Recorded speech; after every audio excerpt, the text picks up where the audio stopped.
Good morning. It's my pleasure to welcome Spence Taylor from Greenville, South Carolina. Dr. Taylor is the president of the Greenville Health System and a new type of university called the Clinical University, which he'll talk about. He's been past president of the Society for Vascular Surgery, Southern Association of Vascular Surgery, and the Southern Surgical Association. He did his residency at Baylor. He did his military stint here in San Antonio, so we should welcome him back. You can now call him the bringer of rains, as those of you who walked over from the school. He had some turbulence getting here.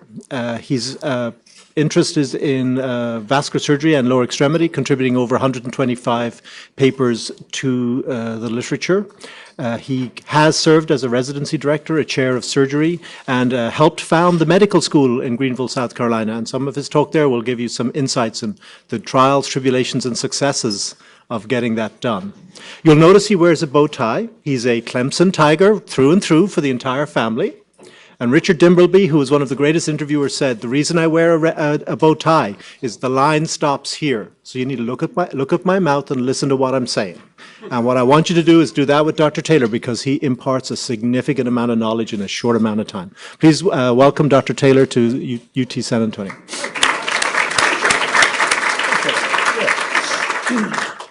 Thank you, everybody. I really appreciate that. Can they, let's see, I bet these lights. No, that's good, man. Yeah, it gets real dark. Everybody can go to sleep, catch up on your sleep. So, no, that's good. Listen, thank you very much, Dr. Davies, and thanks, everybody, for the great invitation. And I did bring the rain. How about that? That's pretty cool. I walked outside this hotel. I said, it doesn't rain in San Antonio. What's this all about? But as Mark said, we spent 4 years of my life here, as Brian Perry will attest, sitting in the audience at this place. And this is Wilford Hall, U.S. Air Force Medical Center. And if you look at this, this was a 1,000-bed facility back in the day. It was absolutely massive. And when I was there, it was not quite 1,000 beds. But now, what does it do? Like it's a storeroom now, or is it whatever? It's an amazing. I still have these on my wall. This is assigned when I was at Wilford Hall, signed by all the faculty. We had an amazing group of people there, including Dr. Perry, who I think was a resident still when I left. But Joe Mills and I worked together very, very closely, and he made a huge impact on my career as an academic surgeon.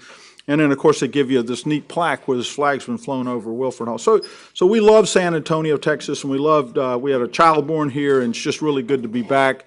It's a thriving, neat community. I remember coming, I think probably to this conference room with Dr. Oust. Dr. Oust used to have a conference over here, and he never could understand what a vascular surgeon was. He said, he was sort of the Wangenstein, he says, vascular surgeon, what do you do the rest of the day? I said, he was great. He was absolutely great. I hail from Greenville. Nobody in this room needs to know where Greenville, I bet nobody's even heard of Greenville, have they? Yeah, three people. That's good. Yeah, so it's the upstate of South Carolina, and it is the Greenville Health System. It's an organization that I'll tell you a little bit about. It's about a $2.3 billion healthcare system with 8 hospitals. We're affiliated with the University of South Carolina School of Medicine, Greenville, and we have an academic health center that's shared between Furman, Clemson, and University of South Carolina. And there's a health science center and a board that actually runs it. Come see us. We'll invite you over. It's a neat part of the country, and it's a little bit of a respite from the heat, although not that much of a respite from the heat. All right, so every good talk starts with a disclosure, so you can tell all the stuff that anybody gives you money-wise from any kind of drug companies. Well, I'll be quick to point out nobody's ever wanted to pay me for anything that I've ever talked about, which is a first bit of disclosure. So the second bit of disclosure is grand rounds at a place where you've got surgery residents, students, faculty, vascular surgeons, GI surgeons, traumas. I was telling Dr. Stewart, it's sort of like a one-room schoolhouse. How do you basically have something for everybody? And the answer is you probably don't. So in this talk though, we'll have a completely off the beaten track feel for you. And I'll either say that with pride or with great apology. So I hope it means something, or you catch something together. Now, so I have been criticized. I've given parts of this talk, have get iterations of this, and I've been criticized as too self-referencing. You sure think a lot of yourself, Dr. Taylor. I've heard that comment a couple of times, and it's not meant to be. It's not meant to be. It's also, the title said something about diabetic foot. If anybody thought they were coming here to learn about the diabetic foot, you can go ahead and leave right now, because I'm not even going to talk about a diabetic foot, which is what kind of made me an academic surgeon, and what I published most of the stuff I've published on, as Dr. Perry and others and Davies will attest going forward. This is about you guys, everybody in the room, surgeons, all the surgeons in this room, all the students in this room, and this is about life and what's going to happen to you as you get older. And many of you have experienced this, and many of you will experience this. I'll say that probably the number of talented people in this university, I would say most of you, if not all of you, will experience this. And it's this idea of this ceiling that you're going to hit. And it's fascinating. There's very few, when we get started in surgery, you're about 30 years old, very few people have this slope where you really you never really reach your potential in surgery. I mean, if you look at people in this room, they're the leaders of this department. They have hundreds of papers. Look at Dr. Davies' career is unbelievable. Dr. Dent, you look at all these people, they have multiple publications. They run all the societies. They basically have been presidents of these things. And most of the time, you reach a ceiling. And that ceiling usually is about around age 50, 55, 50, 60. And then a couple of things can happen. You can either hit that ceiling and you kind of bop along the ceiling and you kind of look to see what to do. A lot of people do crazy things like get in trouble. I mean, a lot of times 50-year-old guys start their little idle hands and they start moving around. But you'll hit this ceiling, and then some will do this. They'll actually pop through and hit to a second career. And you say second career, well, think about it. The number of people that have basically done published textbooks in surgery. They are involved in different aspects of surgery. There's only so many cases you can do. There's so many textbooks you can write. There's so many papers you can write. You'll do something different. Probably 90% of this room will find something to do after age 50, if you've not already done it already. Sometimes you get back to a situation where I'm going to scale back and I'm going to put my interest into something else. It's okay too, or I'm going to scale back and just do cases and do something. But almost everybody in this room, will, by age 50, as good as you are, you'll find there'll be a time when you'll have the opportunity to either bop along or do that second career. And what I learned, that the competencies for a second career are something that we aren't teaching any of the medical students, nor are we teaching the residencies. And I just basically, at age 50, I didn't have them. I'll be the first to admit. And I think if you look at those competencies, the thing that's missing is this idea about leadership and professionalism skills. All right. And before you glaze over, just remember that one of the 6 core competencies of residency training is professionalism. So whoever your residency coordinator is, you can write this down. This is a lecture on professionalism. You can put in your ACGME PIF that you're going to get credit for. So that's good. That's a good thing. So I had a good professionalism lecture. And I think you'll probably learn a little bit of something like this. So if you need to think of me not as self-referencing, but as a guinea pig. All right, I'm the guinea pig of this study. And if you look at my career, if you'd have told me that I'd have ended up being the president of the Greenville Health System, if you'd have told me that 4 years ago, I'd have said you're crazy. But if you'd have told me when I got started, I had no idea where I was going to go. I'm a South Carolinian, as you can tell by the way I talk, with MUSC in Charleston. I had great role models. I was going to go back into private practice with Julian Buxton, the guy right here. He was my hero, one of my heroes. I said, this is what I was going to do. But I had this military obligation, so I said, hang on, Dr. Buxton, I'm going to be back. Went to Baylor, worked with Stanley Crawford, then went into the Air Force at Wilford Hall. And that's when I became interested in academic vascular surgeon, working with Joe Mills. And it was after that in essence, when I came back, they had an opportunity in Greenville, South Carolina. I remember everybody saying in San Antonio, so that's the dead-endest thing I've ever heard in my life. Why are you going to Greenville, South Carolina? But we did. It was home, sort of. I wasn't from Greenville per se, but was from South Carolina, and we just did what we did at Wilford Hall. We wrote a bunch of papers. We kept score. We operated on a gazillion feet and legs, and after a while, you get promoted to levels of leadership, program director, chair. And then once you start getting good at that, they start asking you to lead other things, and this is a little bit about the medical school. And you could say this slide's the second half of my career. Who would ever thought you'd ever been involved in a medical school? Then once you start leading things at home, people start asking you to lead things outside of home, things like Southern Vascular, Southern Surgical, and the American Board of Surgery. I've been on there as far as that. And then I'm living proof if you hang around a place long enough, they'll actually lead the whole darn thing. So I got asked last year just to say, well, why don't you just be the president of the Health Science Center? Which I reluctantly said yes, and it's actually been an amazing year. I've actually enjoyed it very, very well. So that's the guinea pig. That's me. I'm the guinea pig is this. And I'm going to drill down about this idea of hitting the wall or hitting the ceiling at age 50. And this happened to me around an event that occurred right after I turned 50. I'll be 60 next week, actually. So I was right at this about 10 years ago. And I remember Jerry Yuki was my boss and 10 years my senior. He was turning 60. He said, Spence, would you take on some extra duties if you don't mind? And I want to make you the Assistant Dean of Academic Affairs. I said, when I was chair of surgery at the time, I said, well, that sounds very impressive, Dr. Yuki. I said, does it entail any work? He said, oh, no, it's just we're going to let you do some things. That was about 2008. Just let you do, maybe you'll run the residency program one day. Maybe you'll, I said, that sounds like that's a great plan, Dr. Yuki. Sure, I'll be the assistant.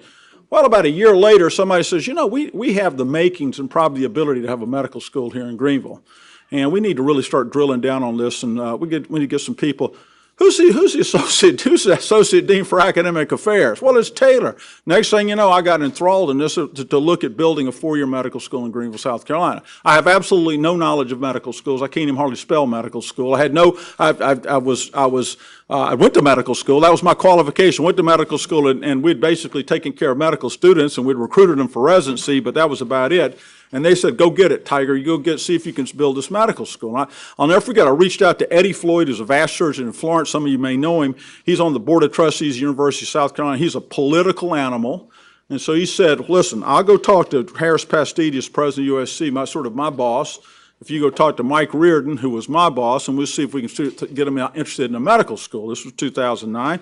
I said, okay, that sounds like a deal. Next thing you know, there's a feasibility study, which I'm basically chairing, and we ran it through the summer of 2009. Next thing you know, there's a business planning phase where I was co-chair with a guy named Andrew Sorensen, the former president of University of South Carolina. And then the next thing you know, I was the chair of the institutional self-study for the LCME. If you ever get asked to do that, turn and walk away the other direction. I've done it 3 times, 3 LCME visits, and basically ended up writing all the documents. The next thing you know, we have a class of medical students in July 2012. And this is a guy that I have absolutely had no knowledge whatsoever of a medical school. Now, a medical school, in a medical school, I'm sitting here looking, these are pictures, you're looking going, I think I gained about, storm, must be a storm, is that a storm? Or I'm out of time, been gone. Oh, well, it's been nice. So, yeah, thank you very much.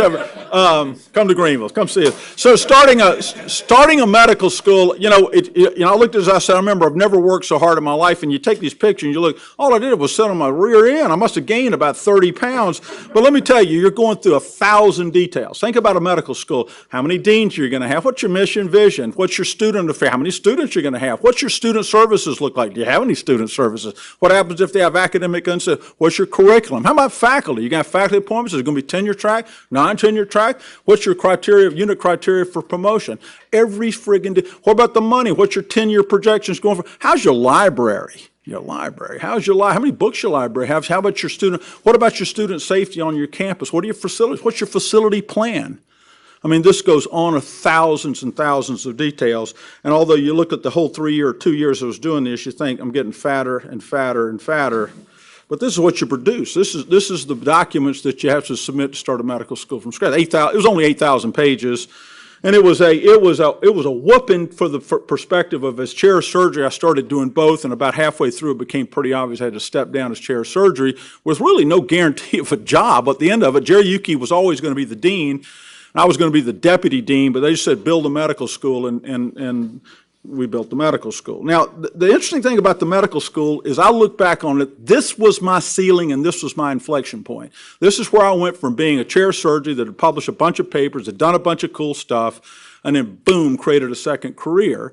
And let me tell you, it was on-the-job training like you would never, ever, ever believe. And this is where I learned that the competencies that I did not have, I had to develop and I had to learn them sort of from the school of hard knocks. And it's kind of humbling. You look at Dr. Davies' career; he's got MBAs and PhDs and so many cool things. And you look at my credentials, and it's that sort of lowly MD. And it's a great MD's a great thing. But I'll tell you, MD does not prepare you to do this, and it does not prepare you from a leadership perspective going forward. And so when everybody's going to lead, what's that got to do with building a medical school? Well, let's talk about what lead means.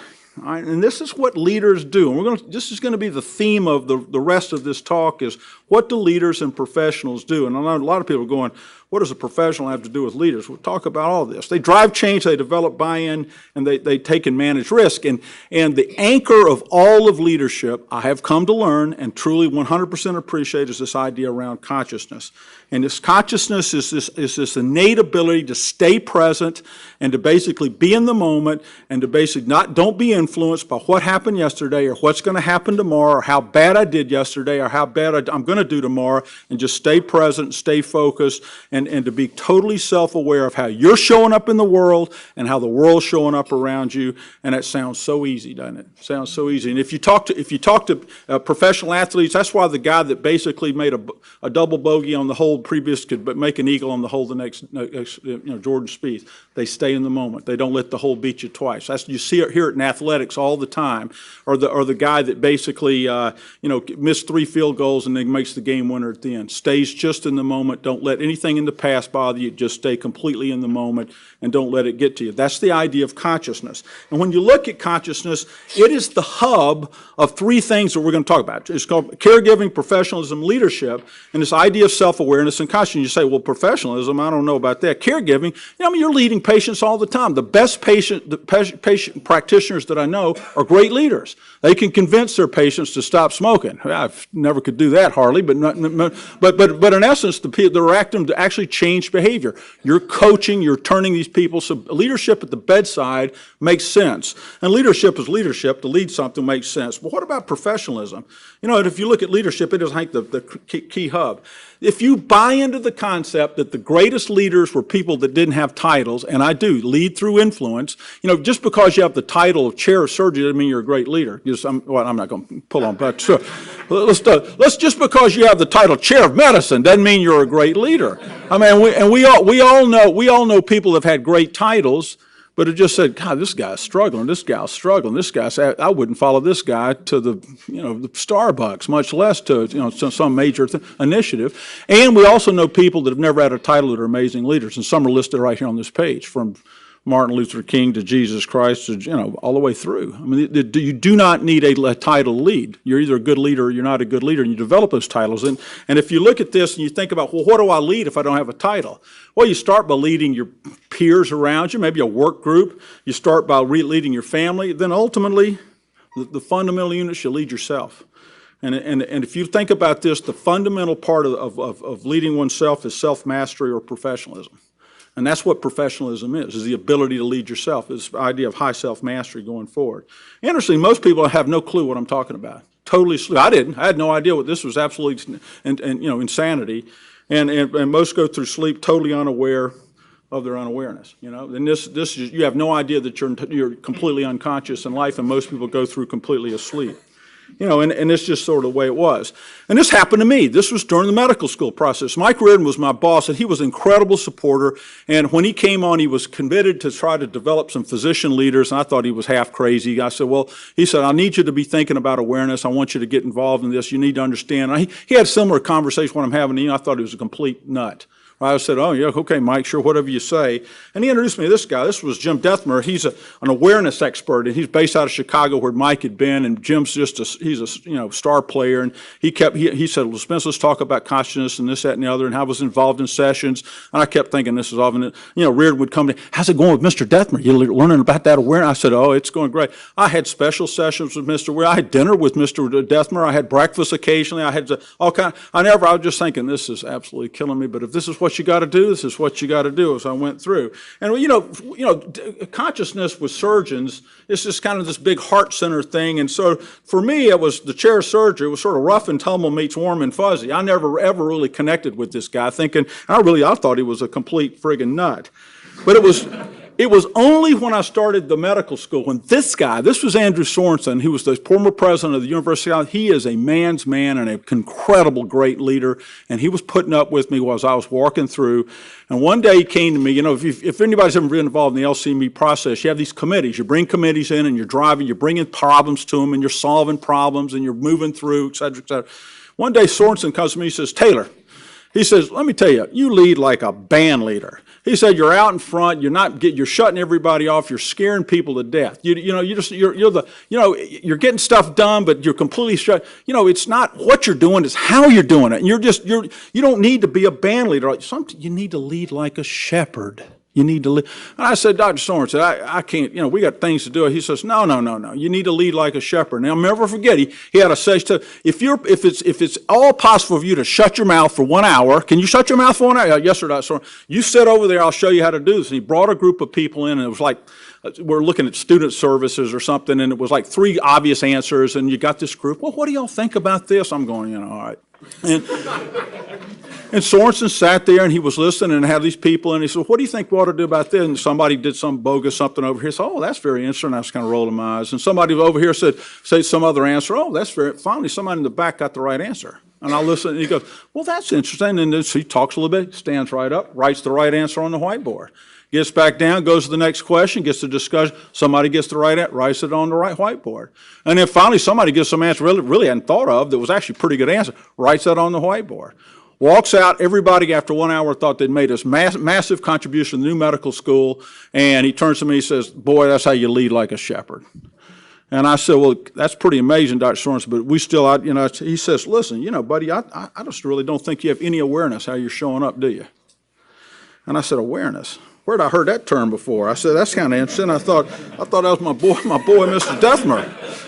And then finally, it was an old adage, if somebody calls you a horse's ass, you can sort of blow them off. If 2 people call you a horse's ass, you might want to think about it. If 3 people call you a horse's ass, you need to go buy a saddle. That's sort of the old adage, That was my epiphany. I said, if I'm not going to change, this medical school thing's probably not going to work. It's probably not going to fail because I had the cloud, I'd been at the institutional memory. And so this idea of I needed to learn a little bit of emotional intelligence. All right, so emotional intelligence, this is the killer of the whole show because people go, emotional intelligence, oh, I got to hear about emotional intelligence.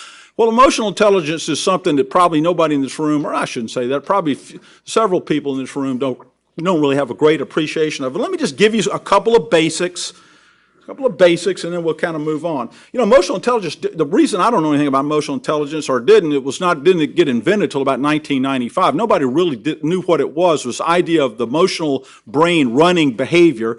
But now there's great data. There's great theological data that syncs with spiritual data, which syncs with psychological data, which syncs with neuroscience data that talks about it. And the term emotional intelligence was coined by a guy named Daniel Goleman.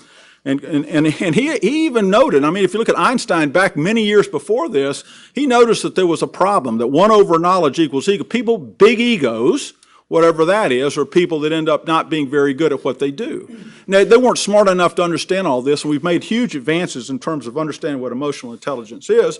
And in a nutshell, this is it. And this has a little bit of a psychology, a little bit of a Freudian psychology, a little bit of theology, but it's this idea, when we are born, and leave the womb, we are at unity. And as soon as we get injected into the world, we feel this this era or aura of separation, and we're exposed to the human condition, and we develop our own personal self, if you're called ego if you're Freudian, or self if you're sort of theologically more inclined, and you develop these defense mechanisms, and the ego basically says really 3 things. It's security, approval, control, and these are the guardians of the ego. And this is really 3 wants of the human system: approval, security, control. We all want approval, security, control. And so the ego is always asking, am I worthy of love, acceptance, whatever? Am I good, safe? Am I competent? And in essence, it is a mediator between reality and it creates your personality, which is this pink box over here. It's your pseudo self from your real self, and it's a constant struggle. If you're a theologically inclined person or a religious person, there's this constant struggle between God and the world, or whether true self versus false self. And in essence, the mediator of this process, approval, security, control, is this, the emotions. Basically, if something threatens your approval, security, control, it generates an emotional energy: fear, anger, joy, sadness, or creative sexual energy. One of those 5 emotions, and that's what basically creates yourself. And it works like this, and this is, everybody goes, well, that sounds really good, but how does it works like this? Your mind is, they're facts that a video camera will record, and then there's stories you make up about the facts, and then it generates emotional energy. So it works like this. So I'm looking over here, and I'm looking at Dr. Perry over there. I know he's on his cell phone over there. They got a guy over here who's eating his breakfast. We got somebody over here who's asleep. We got somebody over here. And of course, that's what a video camera would record.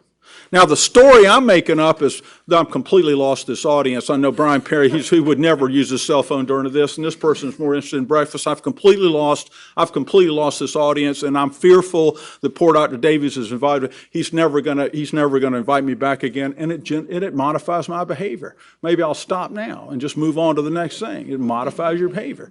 So this is the way the world works. Now, in reality, that's just my story. Dr. Perry's probably texting his friend to say, I'm listening to the greatest lecture that ever happened.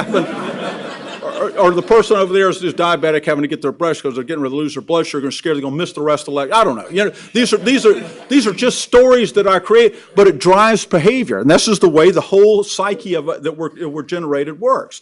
And this is sort of what happens. So if you buy into this, you understand that this is the format. But it's a spectrum. You can actually change the spectrum. You can actually be one of really low self-mastery, where you're actually completely enamored and engulfed by your environment, and you actually play in the world of ego. Or if you really are really good, you can understand that all this is just ego. These are stories you're creating, and there's a better way to be back closer to unity, back closer to God, back closer to the universe, whatever your belief is. And again, this is all emotional intelligence theory. I didn't make this up. Don't shoot the messenger, but this is kind of the way it works. Now, in Dethmer's book, this is an amazing way to look at it. And these two slides are probably the most important slide. He says that the way that we're programmed as human beings is to immediately, when we get a threat to approval, security, control, we go way down deep. We become really, really unaware. We go work on and become in a sort of a reflexive victim mode. And it goes back to this. Back in the old days, when you're a prehistoric man and you saw the saber-toothed tiger coming around the corner. All right, so what's, facts, stories, and emotion? The video camera recorded, there's a saber-toothed tiger there. The story the guy's making up is I'm lunch, right? That's what he's making up. Fear, and it's, flight, fight, whatever the other F is, whatever it is. And you're actually moving, and you're affected by your emotional energy. That's how we were created. It was a massive defense mechanism. The only problem is there are no more saber-toothed tigers anymore, and we bring these same mechanisms to the corporate office room, to the operating room, to daily life, to your marriage, to your family, and you still react the same way. As soon as you get a threat to approval, security, control, boom, you're a victim. You're blaming and complaining. That doesn't ever happen here. Nobody ever blames and complains, do they? No, come on, man. Everybody's blaming. If you find yourself blaming and complaining, chances are you're down below the line. That's what Dethmer talks about it. It says, I'm below the line, and you're closed, you're defensive, you're committed to being right. That doesn't ever happen around here, does it? I'm right, and by God, you're not, right? Does that ever happen? Always happens. Happens every day to everybody, regardless of this, how we're programmed. You're a victim at the effect of the saber-toothed tiger, at the effect of the chair surgery, the effect of the dean, of the effect of the weather. We are at the effect of, and we are victims, and that's how we're wired. Now, Dethmer teaches us, or everybody says, you have the ability to recognize that. That's called awareness, consciousness, and you can shift to understand that, these are all just basically man-made, and that when you become the creator, you're less defensive, you become curious. What is it about me that makes me want to be this way? And you have the ability to do this. And to do this is very, very hard to do. Very, very hard to do. But guys that are masters at it, basically can do it reflexively. They never, ever basically go below the line, but for a couple of minutes, go, ooh, I'm below the line, and get above the line. There's nobody in this room, including me, that is a master at this. But there are people in this world that are masters. And some of the people that you think should be masters are the worst in the world. And I'm not even going to go there. We'll talk about that on another thing. Now, the problem is, half the time when you do this, I lose about half the audience because they say, well, that's nice, but that doesn't sync up with my leadership training and course over in Harvard, or my MBA that I had, or my whatever. And we covered all this, or worse than that, we've already covered all this. I've checked the box. I understand all of this. The problem is when we learn in MBA school and we learn in different things, you're learning content expertise.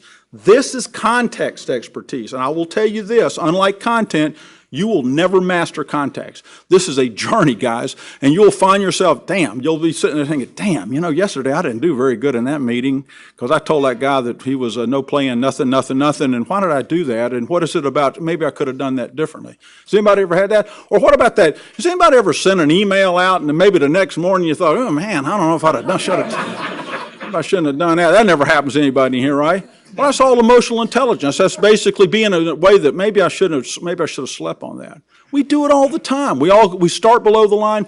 Don't act from below the line. Think about how can I shift, am I below the line? Or if you act from below the line, know you're acting from below the line. I'm below the line. I'm mad as hell. I'm going to send this email, but I'm doing it from a complete place of awareness. All right, enough on that. All I was to say is this, is I was leading the development of medical school and was totally unconscious. Totally unconscious. And that was an awareness, and it was a real epiphany that hit me. And if you look at consciousness, it is the glue that basically keeps all of leadership, all of professionalism, all of caretaking, everything that's going to make us successful going forward. And it is the hub of this red circle. And if you look at this red circle, it pervades and basically makes the red circle run around driving change, developing buy-in, and managing risk.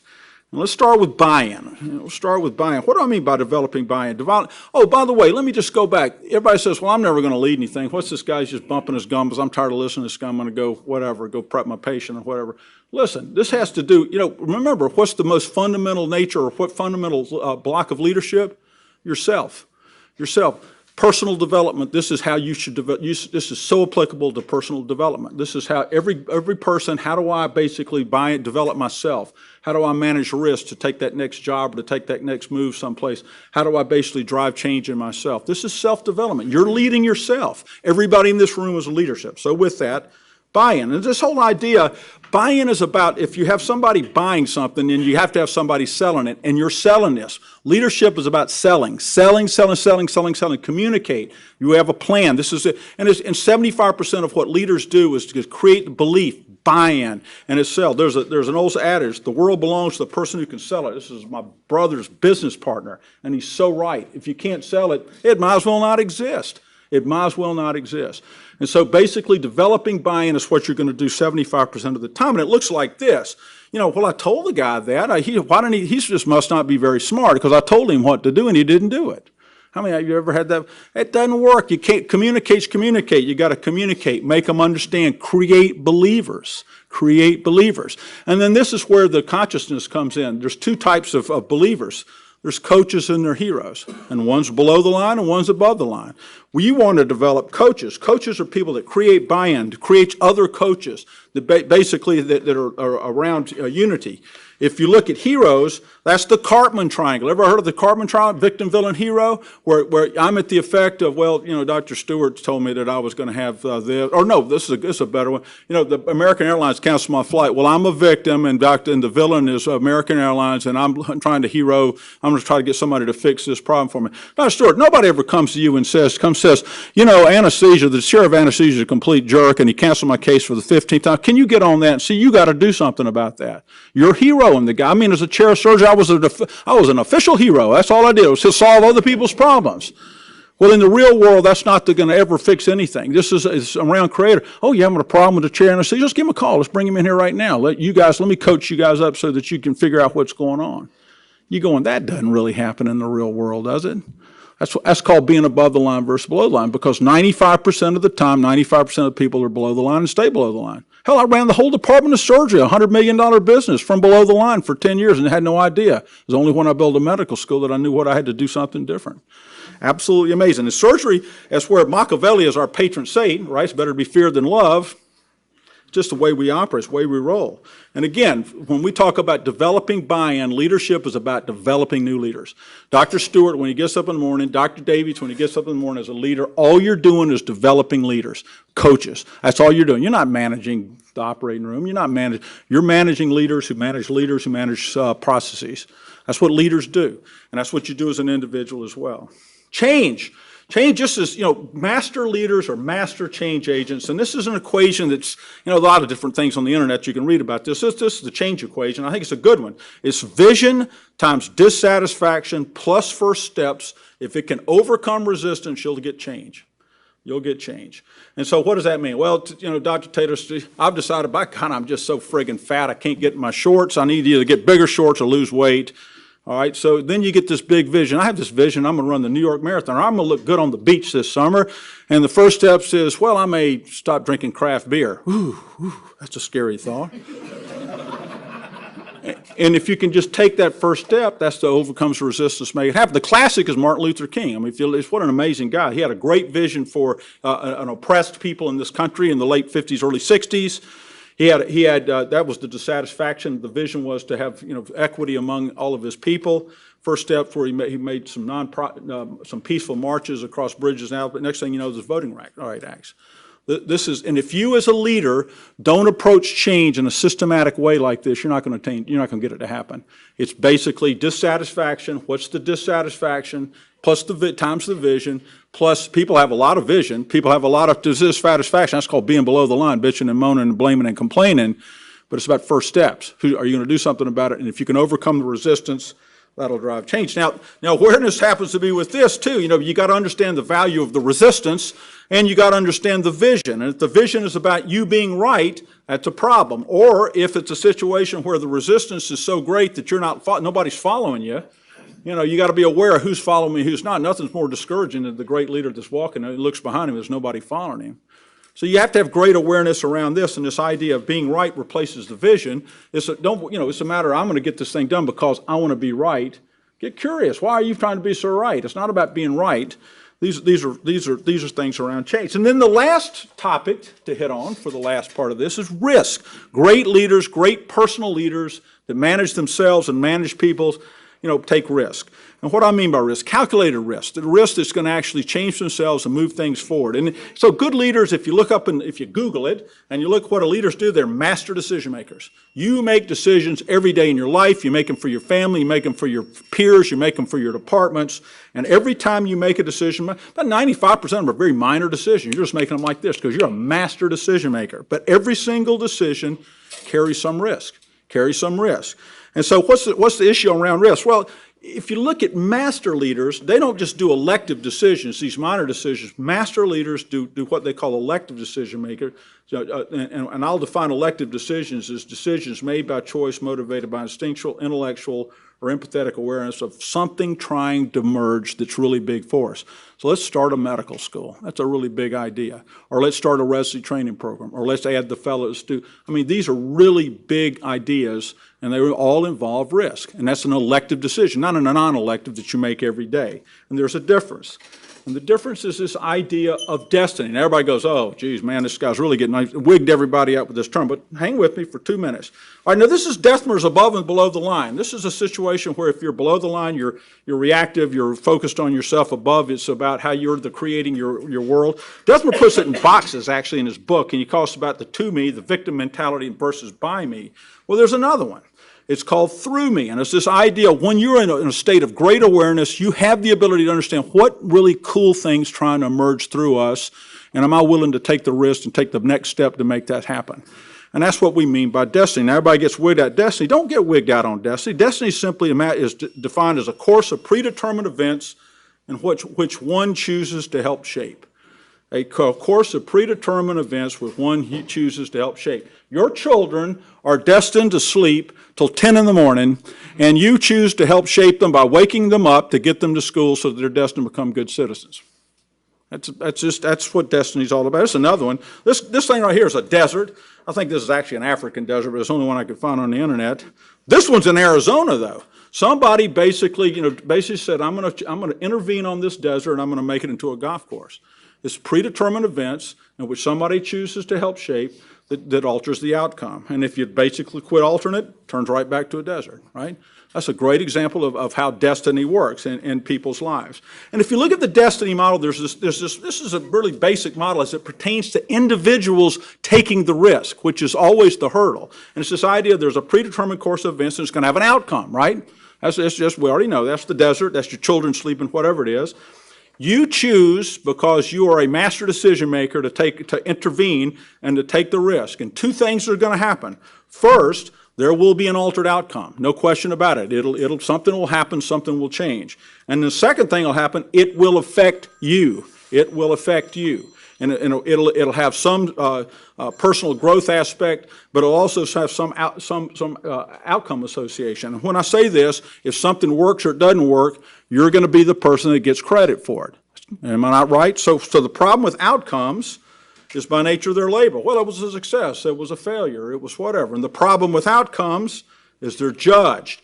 It was stupid, calculated, ruthless, brilliant, smart. And it's the fear of judgment that impedes the risk, and thus leaders oftentimes fail to manifest their destiny because they're afraid. There's a great job that's over here that I want to apply for, but I'm afraid I'm not going to get it. I'm probably not qualified for it, so I'll just stay in this miserable job I'm in. Does that sound familiar to anybody? Or there's a great opportunity over here, but I'm probably not good enough to do that, so I'm just going to stay over here. If you don't take the risk, you're never going to advance. Simple as this. And you've got to be trying to figure out what's trying to emerge for you. That's the personal way of looking at this thing going forward.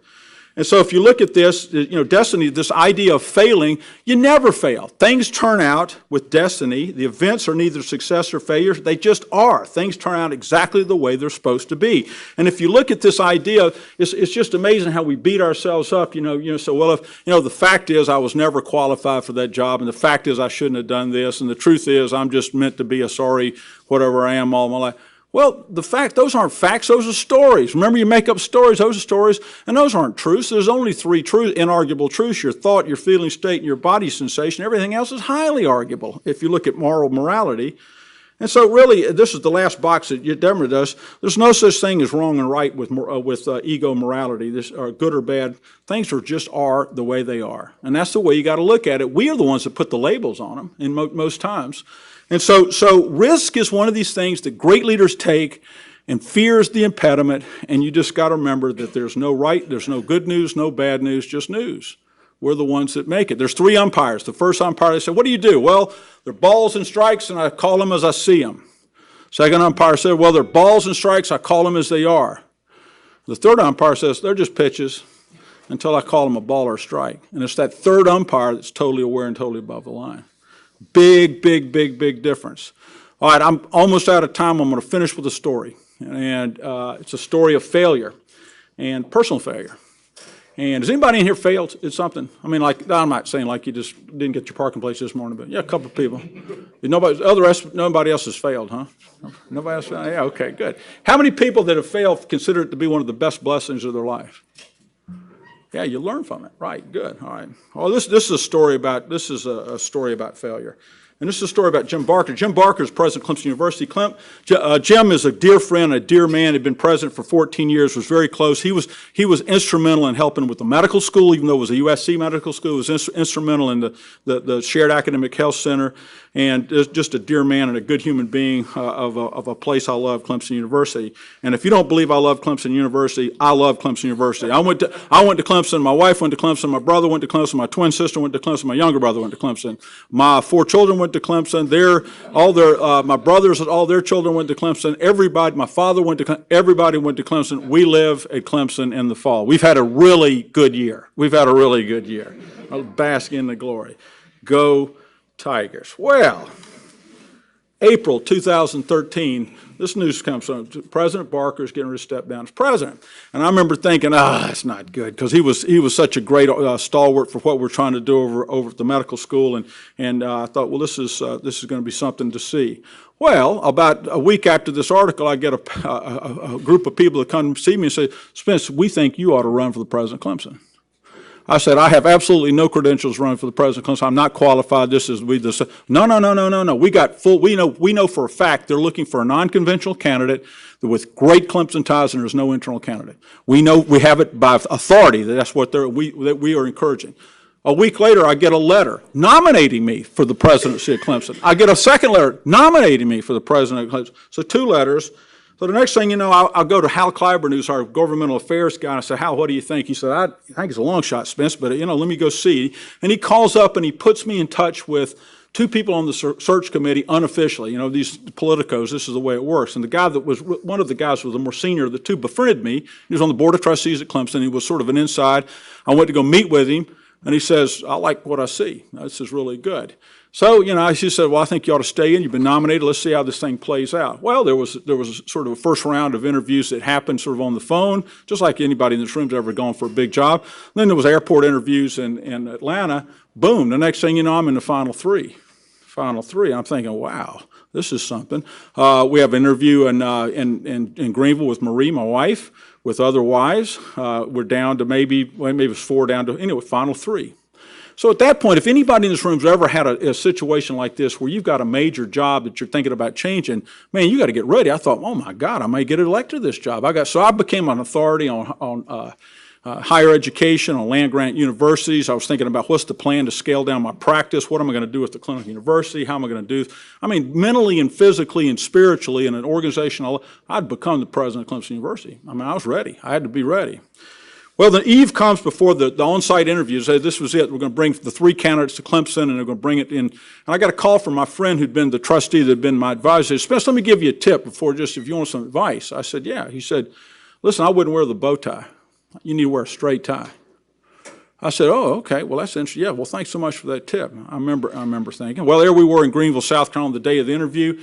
I found an orange straight tie for my son. It was a sophomore at Clemson. I felt like I was wearing a lobster bib, and I hadn't worn a straight tie in so long. We were picked up by an unmarked police car by plainclothes policemen. We were driven over to Clemson. We circled the lake until the candidate before us left. We go in the back of the Madron Center, which is, and we meet with the Board of Trustees. It was a blur, 2-hour interview. Marie went, she was interviewed, went fine. I thought I did the best I could. I remember getting back in the car driving home, and it was a fairly exhausting experience. I remember just thinking how crazy it was. I remember undoing the tie, which you don't really do with a bow tie.